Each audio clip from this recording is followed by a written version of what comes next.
¿Cómo solucionamos un documento suspenso y finalmente logramos que una opositora que había desequilibrado completamente la oposición acabase siendo funcionaria? Esto pasó el año pasado a una chica que preparaba. De hecho, tenía bastante puntuación en cuanto a méritos y era una oposición clásica. Era una oposición de primera parte, tema, supuesto práctico. Si la pasabas, pues exponíamos programación y unidad didáctica. Se entregaba un documento. En Comunidad Valenciana el año pasado se entregaba el documento antes de pasar esa primera parte, entonces había una fecha límite y se tenía que entregar antes de esa fecha límite. Si no se entregaba, pues tenías directamente un cero en la segunda parte. Pues bien, esta chica se centró en exceso en la primera parte, se centró mucho, trabajó muy bien, hizo simulacros, hizo distintos supuestos prácticos, pero dejó la unidad didáctica totalmente de lado y dejó la programación totalmente de lado. Hasta que, o sea, llegamos al límite que el mismo día que era el último para entregar el documento, me pasó dicho documento a las 11 de la noche y teníamos hasta las 12. Entonces, la prioridad era sí o sí entregarla, porque si no la entregábamos era un cero y ya directamente no podíamos exponer la programación. Sí que le dediqué el poco tiempo que tuve, porque no me la había pasado previamente, a cambiar algunas cosas, a darle algunas directrices, cambiamos a nivel visual los apartados principales, pero claro, no nos pudimos detener de forma pausada en corregir pues si a nivel curricular estaba algo mal, porque ella cogió como una programación de otra convocatoria que estaba sobre todo programando en LOMCE y para esa convocatoria habíamos programado en LOMLOE. Pues bien, acabamos entregando el documento, había que entregarlo sí o sí, lo que pasa que no teníamos tiempo para corregirlo. Y lo acabamos entregando, la chica le fue muy bien la primera parte, sacó un 8 largo, casi un 9, tenía posibilidades de plaza, pero ¿qué pasa? Que cuando nos sentamos a meternos con el discurso, a meternos con la exposición, vimos que el documento tenía muchas erratas, y tenía muchas erratas sobre todo a nivel curricular. Teníamos la exposición porque el documento estaba entregado, habíamos pasado la primera parte, pero como se detuviera el tribunal de forma específica en la programación de las unidades didácticas, pues tendríamos un problema, tendríamos un problema. No creo que para suspender, pero sí que da mucho miedo porque había bastantes incoherencias. Bien, ¿qué hicimos? Teníamos dos opciones: o nos rendimos, nos van a suspender porque lo van a mirar 100% a las hojas, o que por nosotros no quede y vamos a hacer un buen discurso y vamos con la semana que teníamos, creo que un poquito menos de una semana para preparar el discurso que ella tenía que exponer, nos centramos en ello. Y justamente hicimos eso segundo. Esto os lo digo porque lo comenté en el webinar, que el documento que se entrega, sobre todo ahora en las oposiciones vía 2, tiene que estar bien, tiene que cumplir los estándares, tiene que cubrir los puntos, pero incluso en muchas ocasiones ni lo mira el tribunal. Eso no estoy diciendo que lo descuidéis, esto fue un poco kamikaze y por dejar la última hora y ya sabéis, por todo lo que se dio.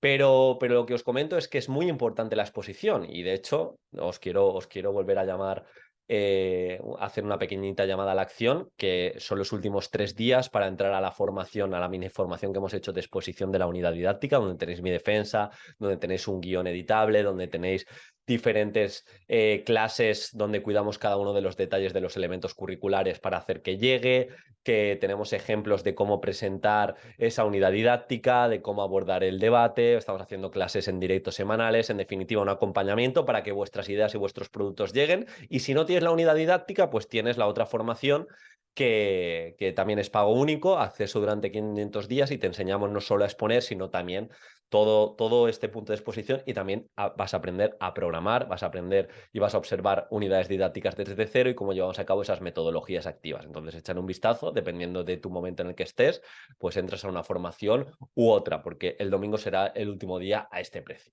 Bien, seguimos y lo que os quería comentar es que nos centramos en 5 cosas para que esto no tuviese peso.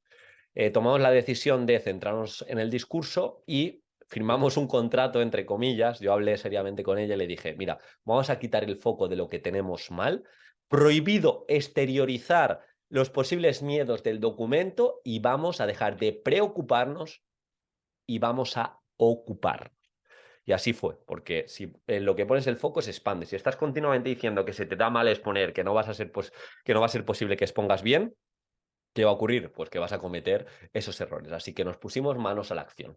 La segunda clave es que si nos dijesen algo de los errores, decirle y tener argumentos para esas erratas en cuanto a que habíamos mezclado el 11, el OMLOE, que incluso alguna orden que estaba derogada, dejar claro que es una errata y poner sobre todo mucho peso en la parte práctica, es decir, en la presentación de las propuestas, en no detenerse en concreto porque sobre todo era un punto de concreción de elementos curriculares, en no detenerse en concreto en los elementos curriculares y centrarnos mucho más en el desarrollo de las sesiones, en gastar mucho más tiempo en metodologías. Si de normal igual íbamos a gastar 4 minutos o 5 minutos en total en concretar esos elementos curriculares, nos íbamos a centrar 2 minutos y sobre todo a nivel metodológico. Aquí también entender que no hay ninguna ley que nos determine el tiempo a gastar en el discurso en cada uno de los puntos.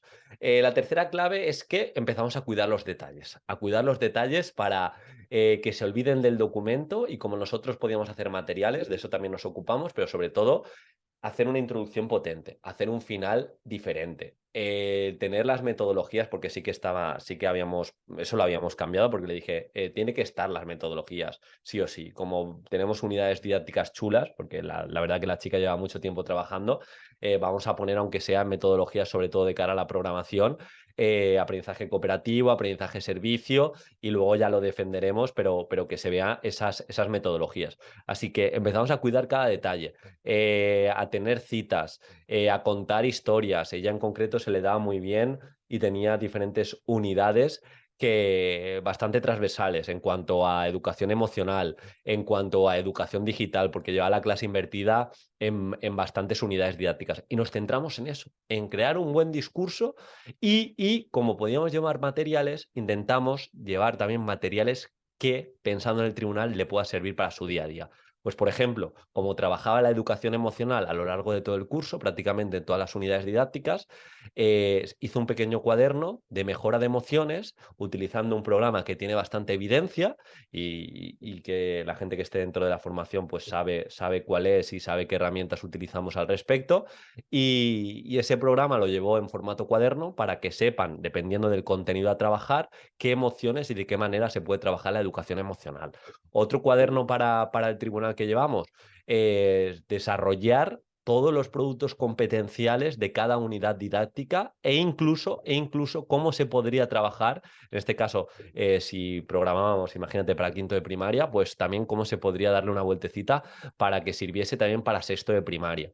Esos detallitos que pensamos mucho en el tribunal que les sirviese para su día a día, y de hecho se lo llevaron y me consta que les ayudó, pues quitaron el foco del documento como tal y lo pusimos en el cuaderno. Y sí que pusimos también una bandera roja en este sentido de no utilizar el documento para apoyarnos a la hora de exponer, sino que llevamos material anexo, en este caso, pues fijándonos en la convocatoria y gastamos en la unidad didáctica porque se presentaba programación y unidad didáctica. Y en la unidad didáctica se nos fueron fácilmente 20 minutos en la explicación de las sesiones, de las actividades, de posibles problemas que tuviera nuestro alumnado y así fue, así fue. Que tampoco sacó, no sé por qué no nos dieron argumentos, tampoco sacó la nota más alta, creo que se quedó en torno a un 7, pero le bastaba, necesitaba más de un 6 me parece para la plaza, tuvo un 7 y acabó sacando la plaza. De hecho era un año que no había muchas plazas y ella acabó siendo funcionaria. Pero para que observéis que en ocasiones el mindset, la mentalidad, el quitar el foco de lo que tenemos mal y decir con lo que me queda voy a hacerlo de la mejor manera posible es determinante. Y os aseguro que esta historia es verídica y si la chica quiere salir y quiere venir al podcast, pues estaré encantado de traerla. Pero lo que os digo es muy importante en este sentido, es muy importante este sentido, que dentro de lo que podamos controlar lo hagamos de la mejor manera posible. Como me pasó a mí a un mes y medio del examen.